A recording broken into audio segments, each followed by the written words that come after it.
po natin, ang buhay natin ay hiram lang. Ito ay pinahiram lamang sa atin ng Allah subhanahu wa ta'ala. Ang buhay natin ay hiram lang. Ibig sabihin, anong oras man ito gustong bawiin ng may-ari, wala tayong magagawa. Kung kaya't habang nandyan pa, yung biyayang ibinigay sa iyo ng Allah, ang iyong buhay, samantalahin mo yan sa paggawa ng ibadah. Kung kaya't, ang sabi ng isang sheikh, inna min ni'matillahi alal abdi ay yatawajjanga ila fi'li ta'ah.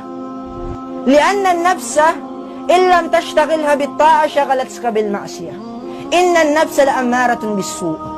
Ayon sa pinakamalapit nitong kahulugan, sabi ng isang sheikh, katotohanan, isa sa mga maituturing mong biyaya ng Allah sa kanyang alipin ay ang humarap ito, mapunta ito sa paggawa ng ibada o ta'a.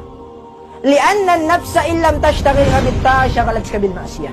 Sapagkat katotohanan, ang ating mga sarili, kapag hindi mo siya ginawang abala sa paggawa ng ta'a, sa pagsunod sa kautusan ng Allah, shagalatka bil ma'siyah. Gagawin at gagawin kanyang abala sa paggawa ng ma'siyah. Inna an-nafsa la'ammaratun bis-su'.